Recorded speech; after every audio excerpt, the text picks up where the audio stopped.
कांग्रेसियों का जो तर्क है उसके पीछे ये है कि तेलंगाना में भी हम लोगों ने सीडब्ल्यूसी की मीटिंग की, उसके बाद से तेलंगाना में कांग्रेस की सरकार है। तो बिहार में भी हो रही है, लेकिन सिर्फ मीटिंग करने से कांग्रेस आगे बढ़ जाएगी, बिहार में सत्ता में आ जाएगी या अकेले वो एक अच्छा संगठन बन जाए, बड़ा संगठन बन जाए, इसकी उम्मीद कम है। कांग्रेस की कोशिश है कि 70 हम लेते 75 अड़ जाए, 65 पर मान जाए, अगर गिरना भी हो तो 65 पर मान जाए, नहीं तो कम से कम 70 भी तो मिले, जिताऊ सीटें मिल जाए। पप्पू यादव का अलग हिसाब किताब।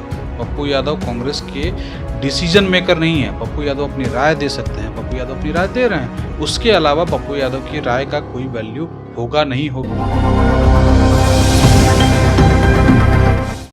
नमस्कार, इनसाइडर लाइव देख रहे हैं आप, मैं हूं। देखिए, बिहार में पहली बार जो है कांग्रेस की सीडब्ल्यूसी की बैठक हो रही है और कहीं ना कहीं इस बैठक में क्या कुछ निकल कर सामने आएगा। देखिए, चुनाव है बिहार में, बिहार विधानसभा चुनाव है और इस बैठक से भी कई मायने लगाए जा रहे हैं। महागठबंधन की में कहा जाए तो कांग्रेस अब मजबूत की तरह दिख रहा है, मजबूती की तरह दिख रहा है। हमारे साथ बातचीत करने के लिए हमारे संपादक पवन प्रकाश जी हैं। लोग बिहार विधानसभा चुनाव से पहले जो है कांग्रेस सीडब्ल्यूसी की बैठक पहली बार बिहार में कर रही है। कई मायने लग रहे हैं कि कांग्रेस अब मजबूती जो है बिहार में पूरी दे रही है। राहुल गांधी बिहार को मजबूती दे रहे हैं और इस बार जो है कहीं ना कहीं आरजेडी को आंख भी दिखाने में लगी हुई है कांग्रेस। बिल्कुल, देखिए, इसमें बिहार में ये बैठक हो रही है, पटना में ये बैठक हो रही है, इसका सीधा सीधा जो कनेक्शन है वो बिहार जो होने वाला विधानसभा चुनाव है वही है। उसी के कारण कांग्रेस को बिहार में बैठक करने की सूझी है। कांग्रेसियों का जो तर्क है उसके पीछे ये है कि तेलंगाना में भी हम लोगों ने सीडब्ल्यूसी की मीटिंग की, उसके बाद से तेलंगाना में कांग्रेस की सरकार आ गई। आज जिन 3 राज्यों में देश के कांग्रेस की सरकार है उसमें एक राज्य तेलंगाना भी है, जहाँ उसके विधानसभा चुनाव के पहले सीडब्ल्यूसी की मीटिंग हुई थी। तो बिहार में भी हो रही है, लेकिन सिर्फ मीटिंग करने से कांग्रेस आगे बढ़ जाएगी, बिहार में सत्ता में आ जाएगी या अकेले वो एक अच्छा संगठन बन जाए, बड़ा संगठन बन जाए, इसकी उम्मीद कम है। बड़े नेता आए हैं, बड़े नेता मंथन करेंगे निश्चित तौर पे। या अगर हम लोग बाहर से देखें या इसकी रिपोर्टिंग के लिहाज से देखिए तो कांग्रेस एक कवायद कर रही है खुद को बिहार में मजबूत दिखाने की, और कांग्रेस की ये कवायद एक एक्सटेंशन है।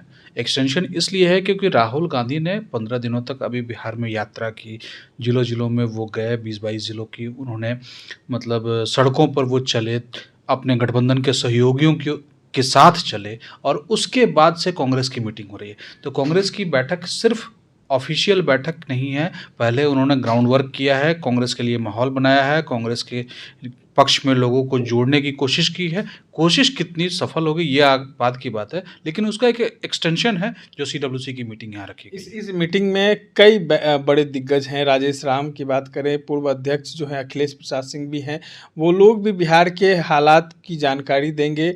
कहा जाए तो भूपेश बघेल छत्तीसगढ़ के पूर्व मुख्यमंत्री भी मौजूद हैं, तेलंगाना के मुख्यमंत्री रेवंत रेड्डी भी मौजूद हैं। देखिए, राजेश राम और अखिलेश सिंह तो रहेंगे ही रहेंगे, बाकी लोग भी जो कि सीडब्ल्यूसी के मेंबर हैं, 160-70 लोग जो नेता हैं बिहार के, वो लोग आएंगे ही आएंगे, उसमें कहीं कोई दिक्कत नहीं है। सोनिया गांधी, प्रियंका गांधी नहीं है।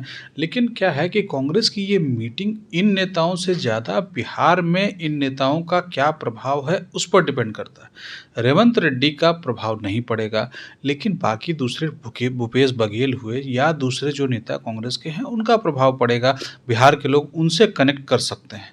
तो इसलिए कांग्रेस को एक अपना बैकअप मतलब बनाने का जो उसका बेस है वो एक मजबूत दिखाने का मौका था, जिसे कांग्रेस ने बखूबी मतलब भुनाया है, और विधानसभा चुनाव के ठीक पहले ये बैठक रखी है, जो मतलब एक सोची समझी और अच्छा कदम कांग्रेस के लिहाज से है। सोची समझी तैयारी मतलब की जा रही है। और क्या लगता है कि बिहार विधानसभा चुनाव से पहले ये बैठक जो है, क्या लोग ये आस लगा रहे हैं कि आरजेडी को बताने की कोशिश कर रहा है कांग्रेस कि हम जो है मजबूत हैं बिहार में, तो हमें जो डिमांडिंग सीट है वो हमें चाहिए? देखिए, कांग्रेस और आरजेडी को अलग अलग तराजू में देखना मतलब अभी के 2025 के बिहार विधानसभा चुनाव के लिहाज से इसके रेफरेंस कॉन्टेक्स्ट में अगर आप देखेंगे तो बिल्कुल भी ये गलत है कि कांग्रेस और आरजेडी कहीं से अलग सोच रहा है। दोनों की कोशिश ये है कि वो पिछली बार जितनी सीटें उन्हें मिली थी उससे ज़्यादा मिले, उतनी मिल जाए, यही कोशिश है। आरजेडी भी यही कर रही है कि 144 लड़े थे तो 144 लड़ जाए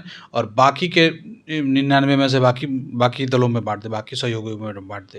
कांग्रेस की कोशिश है कि 70 हम लड़े थे 75 लड़ जाए, 65 पर मान जाए, अगर गिरना भी हो तो 65 पर मान जाए, नहीं तो कम से कम 70 भी तो मिले, जिताऊ सीटें मिल जाएं। यही तो कांग्रेस कोशिश यही कर रही है कि जिताऊ सीट मिले, अच्छी सीट मिले, सीटों का नंबर कम ना हो ताकि उन्हें एडजस्टमेंट में दिक्कत ना हो, अपने मतलब विधायकों को, अपने नेताओं को एडजस्टमेंट में दिक्कत ना हो, सब कुछ ठीक ठाक रहे, संगठन में एक मजबूत काम किया जा सके, संगठन को मजबूत बेस दिया जा सके। अगर उनका गठबंधन सरकार में आ जाता है तो निश्चित तौर पर कांग्रेस का संगठन मजबूत होगा, अगर कांग्रेस के नेता कार्यकर्ता काम करेंगे, जुड़ेंगे तो। नहीं, भूपेश बघेल ने भी कहा है कि हम लोग गठबंधन धर्म का पालन करेंगे और हर कीमत पर जो है बिहार में मजबूत सरकार बनानी। बिल्कुल, सरकार बनेगी कि नहीं बनेगी ये भूपेश बघेल या हम या आप नहीं कह सकते हैं, वो तो चुनाव के समय तय होगा, लेकिन गठबंधन पर कोई खतरा नहीं है।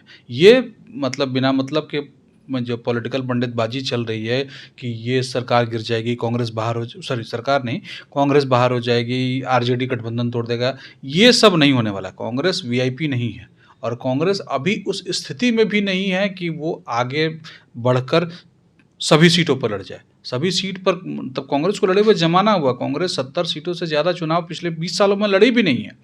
तो स्थिति वैसी नहीं है कि कांग्रेस बिल्कुल अकेले जाकर लड़ जाए या आरजेडी उसे इतनी आसानी से जाने देगी। कहा जा रहा है कि लोकसभा चुनाव में कांग्रेस का डबल स्ट्राइक रहा, तो क्या बिहार विधानसभा चुनाव में कांग्रेस अकेले नहीं उतर सकती? पप्पू यादव भी लगातार कह रहे हैं। नहीं, पप्पू यादव कांग्रेस में हैं भी कि नहीं, उनको वही जांच का एक विषय है कि वो निर्दलीय चुनाव जीते हैं, कांग्रेस उन्हें अपना मान रही है, कांग्रेस में शामिल हुए थे, कभी कांग्रेस उन्हें मानती है, कभी पुचकारती है, कभी धकेल देती है।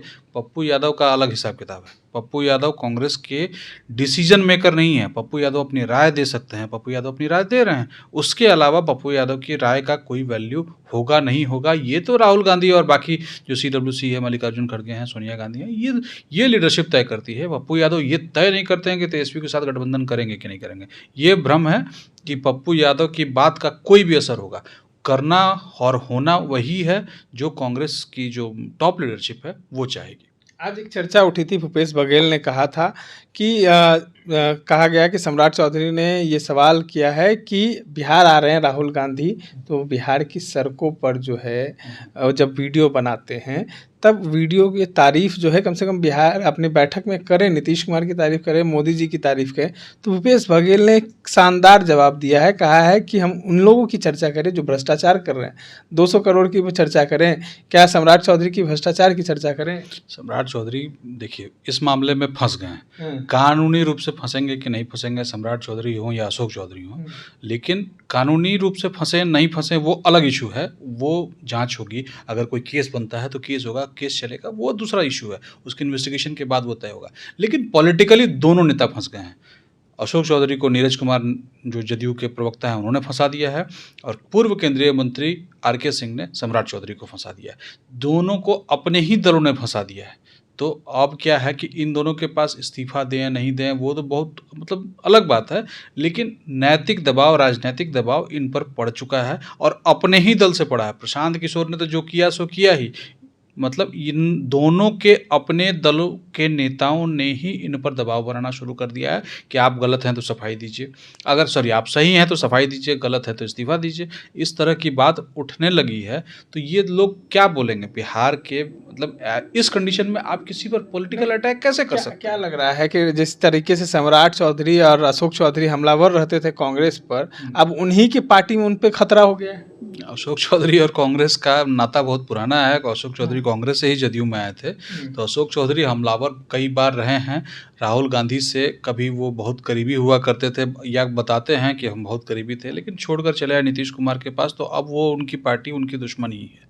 तो वो दुश्मन की तरह जो मतलब राजनीतिक दुश्मन है, तो राजनीतिक दुश्मन के साथ जो ट्रीटमेंट होना चाहिए वो अशोक चौधरी करते हैं। और इस बार कांग्रेस के लिए खुन्नस ये भी है कि अशोक चौधरी ने उन्हें डिच किया है, ऐसा कांग्रेस मानती है, कांग्रेस के नेता मानते हैं, इसलिए उनका उसी हिसाब से प्रतिकार कांग्रेस में होता है। चलिए, CWC की बैठक एक तरफ चल रही है तो दूसरी तरफ कई मायने जो हैं वो लगाए जा रहे हैं। देखिए, बिहार में बिहार विधानसभा चुनाव है तो बैठक की मायने तो काफ़ी निकल कर सामने आएंगे। इस तरह के तमाम अपडेट्स के लिए बने रहे इनसाइडर लाइव के साथ। धन्यवाद।